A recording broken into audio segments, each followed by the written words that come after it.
da comunhão de amor eterno. Por isso eu fiz aqui alguns pontos, gostaria de refletir com vocês. O mistério da Santíssima Trindade é o centro de toda a nossa fé, da fé cristã. Por isso é Deus que se revela a nós, Deus que é uno e trino. Uno em sua essência e trino nas três pessoas divinas: Pai, Filho e Espírito Santo. Por isso, amados irmãos e irmãs, nós não celebramos aqui hoje o tema trinitário, mas nós celebramos uma realidade cotidiana da nossa vida. Desde o amanhecer ao entardecer, nós traçamos sobre o nosso corpo o sinal da cruz e invocamos Pai, Filho e Espírito Santo. Cruz é uma realidade viva e constante em nossa vida. Quando nós levantamos, traçamos o sinal da cruz. Quando passamos em frente a uma igreja, nós traçamos o sinal da cruz. Quando nós vamos ao trabalho, traçamos o sinal da cruz. Quando vamos dormir, traçamos o sinal da cruz. Quando vamos participar da celebração da missa, traçamos o sinal da cruz. Quando vamos fazer uma reza na casa de alguém ou na própria casa, nós traçamos o sinal da cruz. Ou seja, é uma realidade. É uma realidade viva e constante. Mas ao mesmo tempo é uma profissão de fé. Nós professamos a nossa fé trinitária: Pai, Filho e Espírito Santo. Por isso o mistério revelado a nós, o mistério trinitário, amados irmãos e irmãs, não é fruto de algumas especulações humanas. Mas Santo Agostinho diz algo que deve tocar a nossa vida.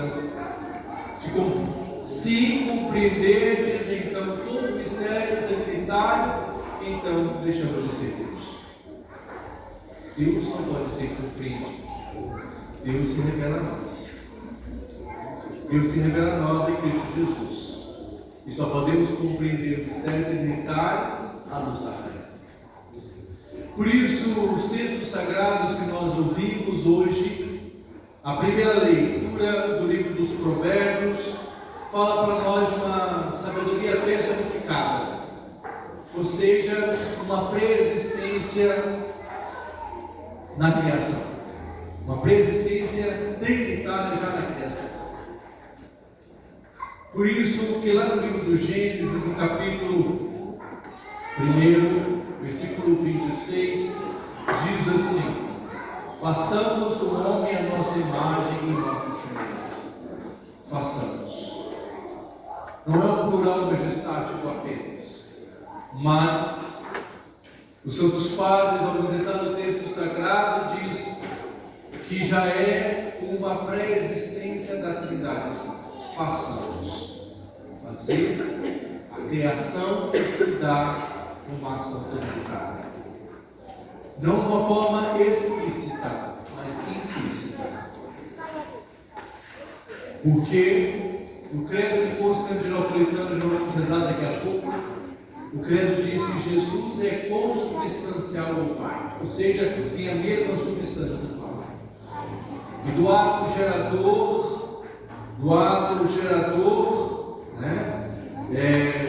do Pai para com o Filho, no amor, da pericorese, como nós dizemos na teologia, nos é gerado o Espírito Santo.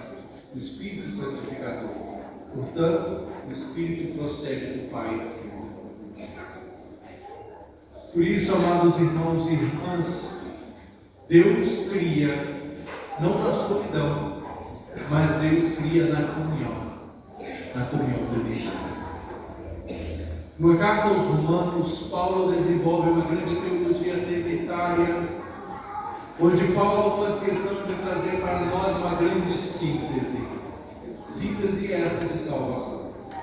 O Pai é a fonte de toda graça, de toda paz. O Filho é o mediador do Pai para com a humanidade.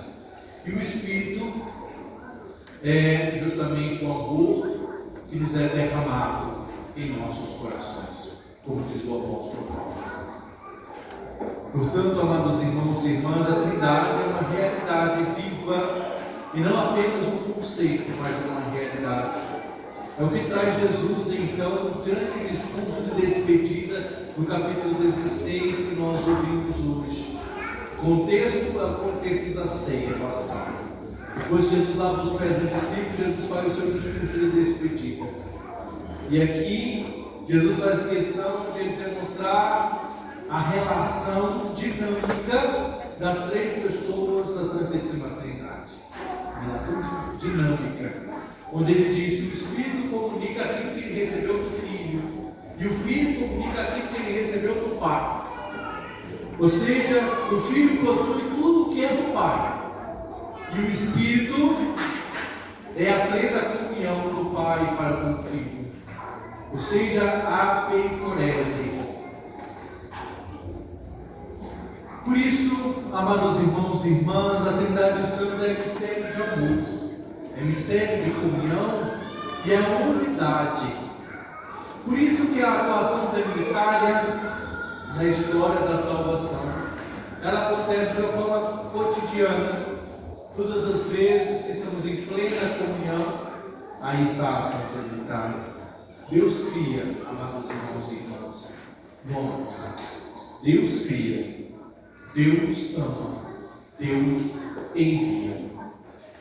O Filho é aquele que salva, é aquele que revela para nós o amor de Deus, é aquele que comunica para nós o seu Espírito.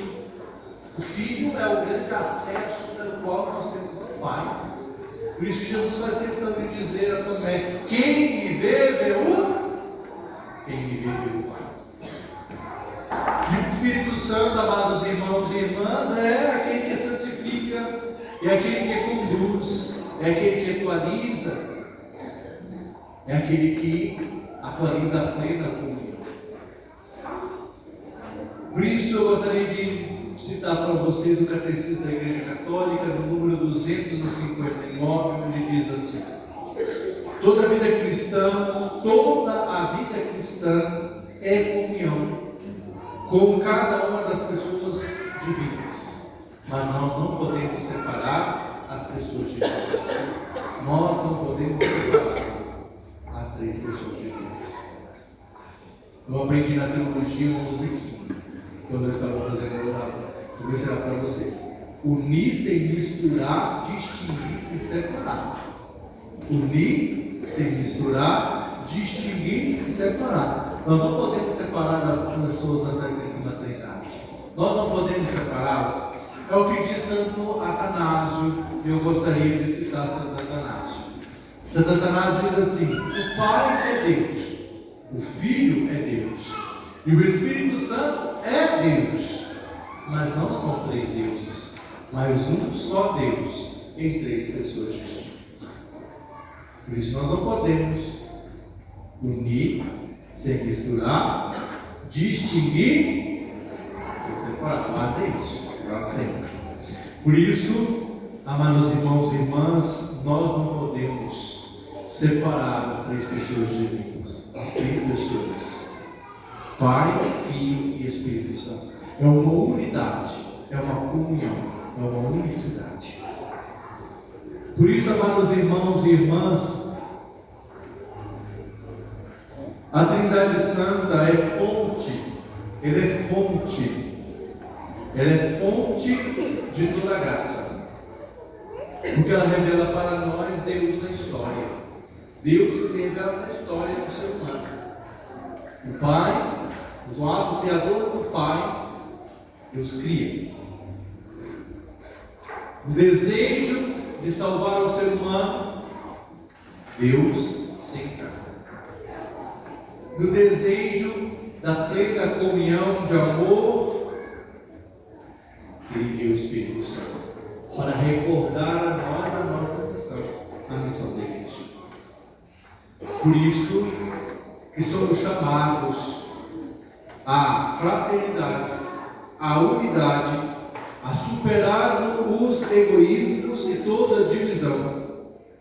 Por isso que a Santíssima Trindade, ela é modelo para nossas famílias, para nossa comunidade e para nossas relações humanas. sinal da cruz, amados irmãos e irmãs, como eu disse, é uma profissão de fé cotidiana. É uma profissão de fé cotidiana deste mistério. Este mistério trinitário, mas também que gera para nós um compromisso este para a tua vida. Nós apenas não nos persignamos simplesmente por persignar, mas nós nos persignamos porque nós cremos. Nós só cremos naquilo que vivemos e só vivemos aquilo que cremos. É coerência de Deus.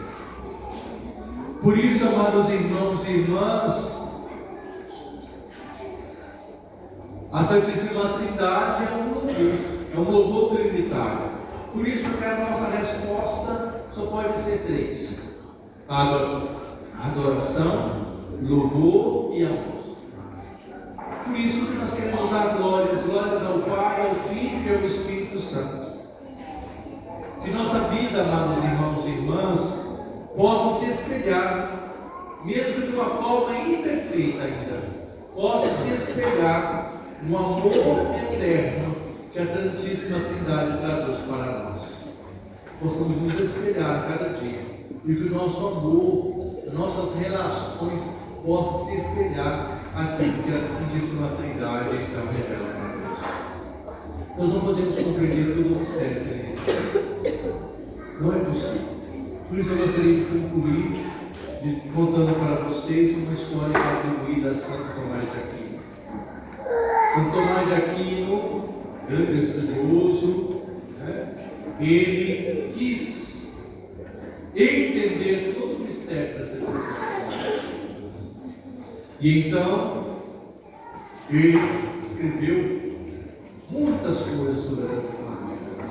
Mas tudo aquilo ainda era muito pouco para Santo Agostinho, Santo Tomás de Aquino. Então, o que ele pensa? Ele tem um sonho, ele dorme. Cai no grande torpor, um grande sonho. E ali, nesse sonho, ele tem então uma imagem de uma criança que pega uma vasilhinha e traz água do mar e coloca no lugar que quer. E aí ele se aproxima e dá para a criança: o que você está fazendo? Eu quero colocar toda esta água dentro desse buraquinho. Isso é impossível, disse Santo Tomás de Aquino. É muito mais fácil colocar toda essa água neste mar, neste buraquinho, do que você compreender todo o mistério. O mistério trinitário nós não podemos compreender porque ele é muito maior do que a nossa compreensão. Mas nós podemos compreender à luz da nossa fé, daquilo que nos é revelado em Cristo Jesus. Por isso que toda a celebração eucarística é uma ação trinitária que nós damos ao Pai. Toda vez que nós terminamos uma oração, nós falamos: por nosso Senhor Jesus Cristo, no Espírito Santo, por todos os séculos dos séculos. Amém. Sempre é assim, todas as vezes, todas as orações, nós iniciamos em nome do Pai, do Filho e do Espírito Santo. Nós damos louvor, do glória, nós damos louvor ao Pai através do Filho e da ação do Espírito. É um hino de louvor, é uma ação que nós damos ao Pai através do Filho e da ação do Espírito. Depois nós na missa nós dizemos: ó Pai, enviai do céu o vosso Espírito Santo, para que este pão e este vinho se tornem o corpo e o sangue do vosso Filho. É uma ação trinitária, né? Daqui a pouco o Padre vai dizer para vocês: abençoemos o Deus Todo-Poderoso, Pai, Filho e Espírito Santo. Ação trinitária. Então, todo o nosso louvor, tudo aquilo que nós celebramos é uma ação trinitária. Então Deus possa abençoar a cada um de vocês e possamos ser espíritos da Santíssima Trindade, mesmo de uma forma imperfeita, ainda que nós somos imperfeitos, mas possamos viver em plena comunhão. Assim seja.